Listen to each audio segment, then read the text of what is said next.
বড় বড় চোখ করে ওনার দিকে তাকিয়ে আছি। এটা দেখে উনি মুচকি হাসি দিয়ে দিলেন। বজ্জাত হনুমান লাজ লজ্জার মাথা খাইছে, এমন নির্লজ্জ মানুষ আমি জীবনও দেখি নাই। এই, তুমি মনে মনে এত বকছো কেন আমাকে? আমি কি এমন তোমার পাকা ধানে মই দিয়েছি? আপনি কিভাবে জানলেন? বজ্জাতের হাড্ডি একটা, আবার বলে কি এমন পাকা ধানে মই দিয়েছি? তুই তো আমার জীবনটাকে মই দিয়ে দিচ্ছিস, মনে মনে বললাম। চলো, একটা মিটিং আছে, আমার পেছন পেছন আসো। চুপ করে যেতে থাকলাম। কিছুক্ষণ পর সুন্দর একটা বাড়ির সামনে এনে গাড়িটা থামলো। আমি কিছুই বুঝতে পারলাম না, এই বাড়িতে কিসের মিটিং, কি করতে চাচ্ছে উনি আল্লাহ জানে। আমার হাত ধরে টানতে টানতে ভিতরে নিয়ে গেল, গিয়ে চুলে খোপা ধরে বলতে লাগলো, তোকে এত সাজতে কে বলেছে? আর তুই শাড়ি পরলি কেন? আমি তোকে বলেছি এসব কর। তুই কোনোদিন আর সাজবি না। আমি ছাড়া কেউ তোকে এইভাবে দেখতে পারবে না। এই বলে জোরে ধাক্কা দিয়ে ফ্লোরে ফেলে দিল। ধাক্কাটা জোরে দেওয়াতে টেবিলের সাথে লেগে যায়, মাথার এক সাইড অনেকটা কেটে গেল। আমি ব্যথায় জোরে কান্না করে দিলাম। আমার এমন অবস্থা দেখে শুভ্র এসে আমাকে জড়িয়ে ধরলো। জান, কোথায় লেগেছে তোমার? আমি রাগের মাথায় বুঝতে পারিনি, মাফ করে দাও আমায়। আমি কিচ্ছু বলিনি, কান্নাই করে যাচ্ছি। কেটে যাওয়ার জায়গায় চুমু দিয়ে শুভ্র দ্রুত ব্যান্ডেজ করে দেয় কপালে।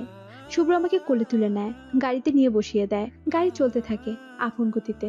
আমাকে বাসায় নামিয়ে দিয়ে উনি দাঁড়িয়ে আছে, কোনো কথা বলেনি আমার সাথে। আমিও কিছু না বলে চুপ করে বাসায় চলে যেতে লাগলাম। বাসায় যাওয়ার পরই মা দৌড়ে এসে আমাকে জড়িয়ে ধরে জিজ্ঞাসা করছে কপালে কি হলো। এখন কি বলবো আমি? মা যদি শুভ্রের কোনো কথা জানতে পারে তাহলে আমাকে অফিসে যেতে দিবে না, অতিরিক্ত টেনশনও করবে। সবকিছু ভেবে বললাম, যাওয়ার সময় রিক্সা থেকে পড়ে গিয়েছিলাম। কি বলিস? দেখে শুনে যাবি তো মা। তোর কিছু হলে আমি বাঁচবো না রে মা। যা, এখন রুমে যা, আমি খাবার নিয়ে আসছি। কিছুক্ষণ পর এই অহনা, তোর অফিসের বস আসছে, আয় তো তুই। এটা শোনার পর তো ভয়ে আমি শেষ। শুভ্র কেন আসলো এখানে? দৌড়ে গেলাম, গিয়ে দেখলাম আম্মুর সাথে কথা বলতেছে। কি হলো, আপনি এখানে কেন আসছেন আপনি? অহনা, তুই এটা কিভাবে কথা বলছিস? উনি তোর জন্য ওষুধ নিয়ে আসছে আর তুই এমন ব্যবহার করতেছিস? আচ্ছা সরি মা, ওষুধ দেওয়া হয়েছে, এখন আপনি চলে যান। থাপ্পড় খাবি অহনা? যা, চা নাস্তার ব্যবস্থা কর। আমি আর কি চলে আসলাম চা বানানোর জন্য। মা আর শুভ্র জমি আড্ডা দিচ্ছে।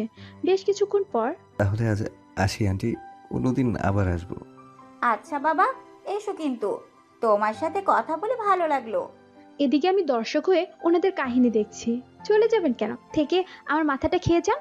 আমার মাটাও না সবাইকে আপন করে নেয়। ওই দিন শুভ্র চলে গেল। যাওয়ার সময় শুভ্র নিষেধ করে গেল অফিসে যাওয়ার জন্য। আমি সুস্থ হলে আবার অফিসে যাব। কয়েকদিন কেটে গেল, আমি এখন পুরোপুরি সুস্থ। এই কয়েকদিন শুভ্র অনেকবার কল দিয়েছে, যতবারই রিসিভ করেছি মাকে দিয়ে দিয়েছি কথা বলার জন্য। জানি অনেক রেগে আছে, সামনে পেলে এক্সট্রা থেরাপি দিবে। রুমে শুয়ে শুয়ে আমি বই পড়ছিলাম, হঠাৎ মা এসে বলল, অহনা শোন, তোর রিমি বোনের বিয়ে, তোর মামা কল করেছে এখন যাওয়ার জন্য। তুই রেডি হয়ে নে। আমি তো মা মহা খুশি, কিন্তু এমন হঠাৎ করে কেন বিয়ে? হঠাৎ করেই তো এগুলো, তোর ভাবতে হবে না, এখন তুই রেডি হয়ে নে।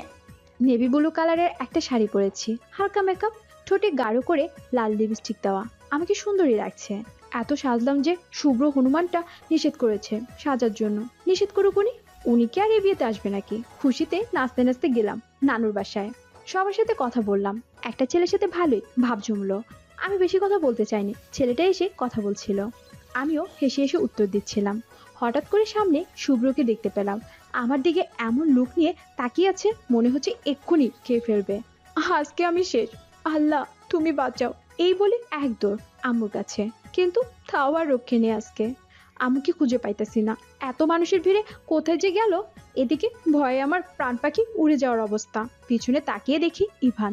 ইভান হচ্ছে একটু আগে যার কথার উত্তর আমি হেসে হেসে দিচ্ছিলাম। এই যে মিস, কি খুঁজছেন এভাবে? আমাকে বলেন, আমি একটু খুঁজি। আপনার মাথার খুলি, মনে মনে বললাম। কিছু না, এই বলে চলে যেতে লাগলাম। ওই খাটাস ছেলেটা আমার সামনে এসে দাঁড়ালো। কোথায় যাচ্ছেন? আমাকেও নিয়ে যান। আই, আমি বাথরুমে গেলে কি আপনার কাছে বলে যেতে হবে? ওখানটায় যাচ্ছি, যাবেন আমার সাথে? আপনি চাইলে আমি আপনার সাথে জাহান্নামে যেতে রাজি। এমন একটা সুন্দরী পাশে থাকলে পুরো পৃথিবীটাই সুন্দর লাগে। এই হচ্ছে আপনার টুরু দেখানো, এখন যাই আমি। এই বলে চলে আসলাম। কে যে বললো আমাকে এই ছেলের সাথে কথা বলতে, এখন মজা বুঝতেছি। এটা ভাবতে ভাবতে হাঁটছি। কে যেন আমার হাতটা ধরে টান দিয়ে একটা অন্ধকার রুমে নিয়ে গেল। রুমে গিয়ে আমার ঠোঁট দুটো দখল করে নিল। এত শক্ত করে ধরে রেখেছে, আমি হাত পা ছোটাছুটি করে বিন্দু পরিমাণ আমার কাছ থেকে নাড়াতে পারিনি। না পেরে কান্নাই করে দিলাম। জানি কাজটা শুভ্রর। আমাকে কান্না করতে দেখে শুভ্র ছেড়ে দিল। তোকে আমি ওই দিন কি বলেছিলাম বল? সাজতে মানা করিনি? আজকে আবার কেন সাজলি? কেন? তোর রূপ অনেক বেশি হয়েছে যে মানুষকে দেখিয়ে বেড়াস।